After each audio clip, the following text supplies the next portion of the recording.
You're a self-proclaimed comic book nerd, right? So Yes. did that inform you when you set out to make Ant-Man?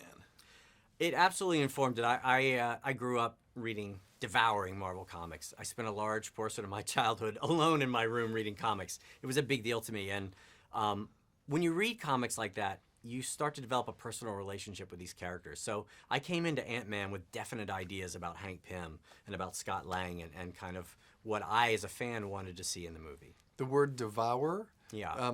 gave me a great visual of you as a 6-year-old. Oh yeah. No. I was.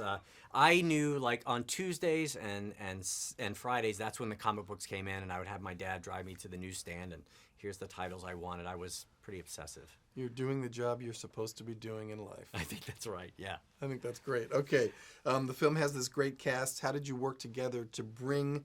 How did you work together, and then what did you do to bring their roles kind of together?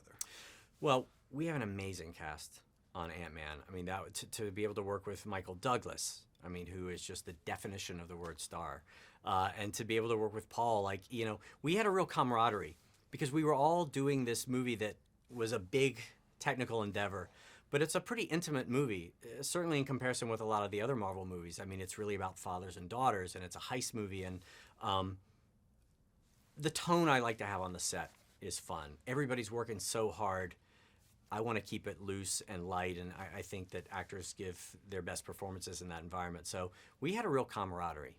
You said a key word, heist, which is one of the words in one of these questions here, so we'll get to that. But can you describe the tone of the movie and the heist style it has? Well, Ant-Man it's a strange movie, but it really is. It's got the structure of a heist movie with a strong science fiction conceit at the center of it. But it's also these dueling father-daughter stories. And it's all sort of to the beat of a comedy. So that's really the best I can do to describe the tone of the movie. It's really, I wanted it to be tight and taut and really fun. You know, heist movies, I love the rhythm of heist movies. There's a kinetic quality to heist movies, and I wanted it to start with a little bit of a slow burn, and then when it takes off, it just moves. Every single person involved in this movie has put so much thought into what he or she is doing. It's so nice to hear. So. Well, it's a movie that there's so many moving parts on a movie like this that you've got to be really clear about the tone and the feel of the movie. And it was something we discovered along the way.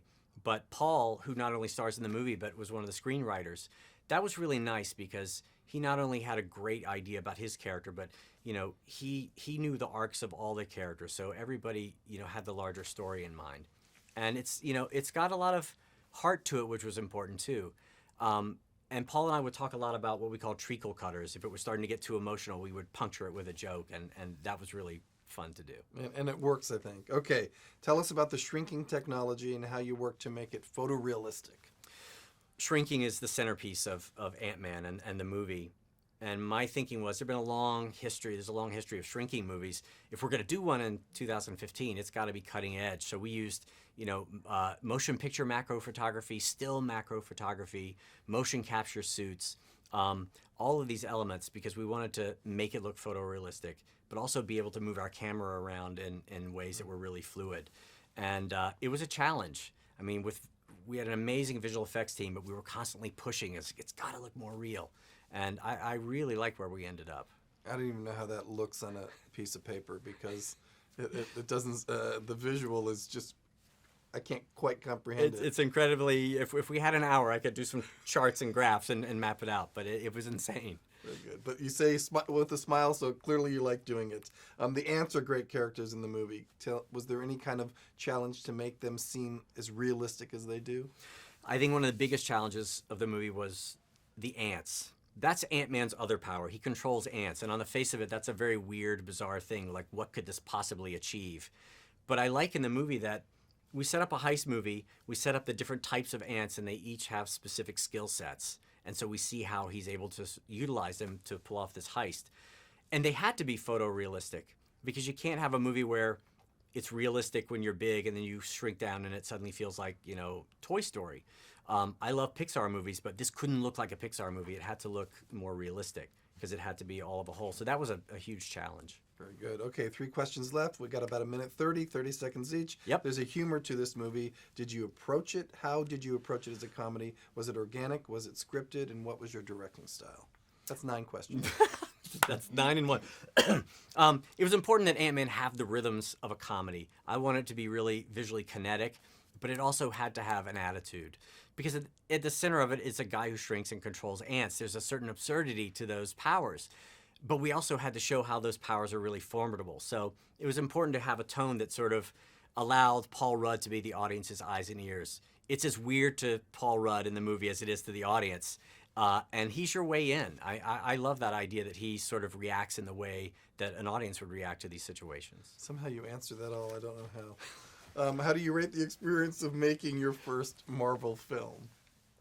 I loved working at Marvel, and I'll tell you why. I've wanted to do this type of movie for a long time, and I was really thrilled to discover how fluid the process is. That you could come in with some crazy idea on a Monday, and they'd be like, that's weird and different. We haven't done that. And by Tuesday, you'd be sitting with a storyboard artist, and by Wednesday or Thursday, you'd have some, previs for it. It works so quickly, and it's really liberating as a director. Wow. You found the right fit for yourself, I think. All right, last question here. When audiences sit down to see this film, if you could be there, what would you like to tell them before the movie starts? I would tell the audience, please turn off your cell phone. Don't talk during the theater. Just submit to the movie that's flashing across the screen and enjoy it and have a good time, because it's really it's just a fun movie. Everyone says that about their movie, right? Yeah, it's a fun ride. But we really I wanted this movie to be as tight and taut and fun as possible.